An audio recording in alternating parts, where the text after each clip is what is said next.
क्या आप भी ओरिजिनल विंडोज 10 की आईएसओ फाइल डाउनलोड करना चाहते हैं? तो आप बिल्कुल सही वीडियो पे आए हैं। चलिए रंजीत सर से पूछते हैं। तो रंजीत सर प्लीज बताइए कैसे डाउनलोड करेंगे?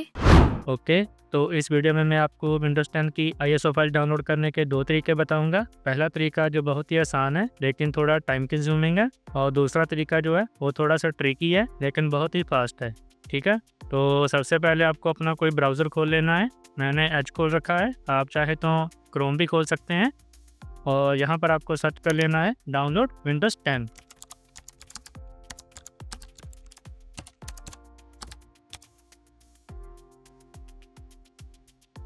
और ये जो पहला लिंक है इसी पे आपने क्लिक कर लेना है। और यहाँ पर आने के बाद आपको अपडेट नाउ पे क्लिक नहीं करना है, आपको नीचे आना है और यहाँ पर डाउनलोड नाउ पे क्लिक कर लेना है। और ये एक 18 MB की फ़ाइल डाउनलोड होगी जो कि मीडिया क्रिएशन टूल की फ़ाइल है। ठीक है, तो इसको आपने डाउनलोड कर लेना है। और डाउनलोड करने के बाद आपने इसको डबल क्लिक करके ओपन करना है। यहाँ पे आपने यस कर लेना है।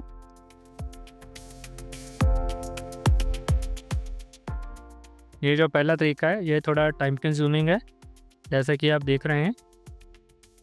ये वीडियो आपको ध्यान से देखनी है क्योंकि आपने आईएसओ फाइल डाउनलोड करनी है, ना कि अपनी विंडोज़ को इंस्टॉल करना है।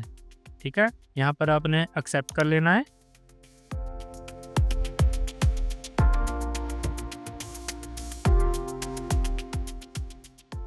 आपने यहाँ से मार्क हटा के और यहाँ पे मार्क कर लेना है, क्योंकि आपने अपनी करंट विंडो को अपडेट नहीं करना है बल्कि आपने आईएसओ फाइल डाउनलोड करनी है। ठीक है, और उसके बाद आपने नेक्स्ट पे क्लिक कर लेना है। और अगर आप अपने इसी पीसी के लिए आईएसओ फाइल डाउनलोड कर रहे हैं तो आपको यहाँ पर कुछ भी छेड़ना नहीं है, आपको नेक्स्ट कर लेना है। और अगर आप अपने और किसी पीसी के लिए आईएसओ फाइल डाउनलोड कर रहे हैं या फिर आपको सिर्फ विंडोज़ 10 की फ्लैश ड्राइव बनानी है ताकि आप किसी भी कंप्यूटर में विंडोज़ इंस्टॉल कर सकें, तो आपको यहाँ से ये टिक मार्क जो है वो हटा देना है। और उसके बाद आपने यहाँ से लैंग्वेज सेलेक्ट कर लेनी है। लैंग्वेज यहाँ से आप यूनाइटेड किंगडम भी सेलेक्ट कर सकते हैं, लेकिन रिकमेंडेड जो है वो यूनाइटेड स्टेट्स है। ठीक है, उसके बाद एडिशन में विंडोज़ 10 ही रहेगा।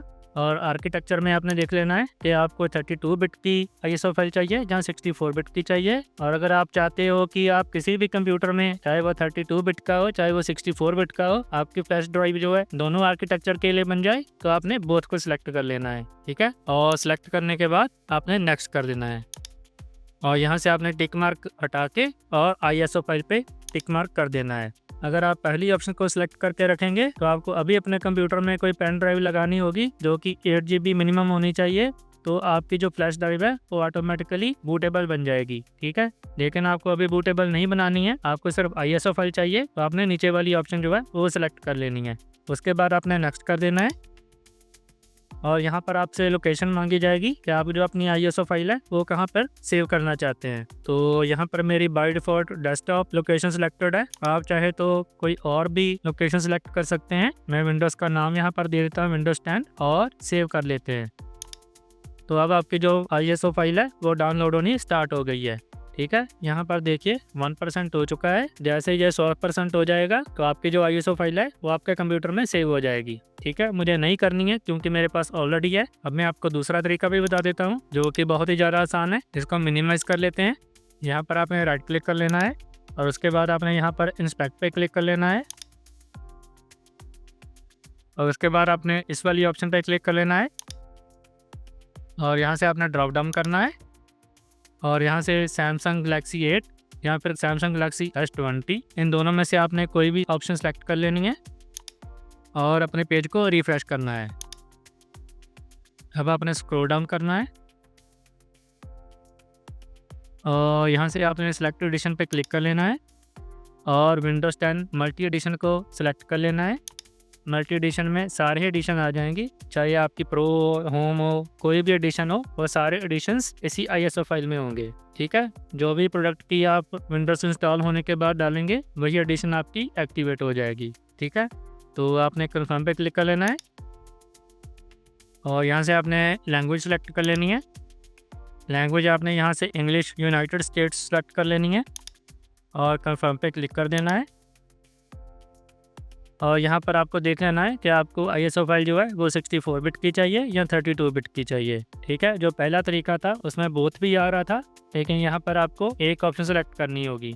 ठीक है, वैसे तो ज़्यादातर लोगों के सिस्टम जो है 64 बिट ही होते हैं, लेकिन अगर आपको नहीं पता है तो पहले आपने अपने सिस्टम का जो आर्किटेक्चर है वो देख लेना है कि 64 बिट है या 32 बिट है। उसको देखने का तरीका जो है वो मैं आपको बता देता हूँ। आपको विंडोज़ बटन दबाना है और यहाँ पर आपको सर्च करना है अबाउट, इस पर आपको क्लिक कर लेना है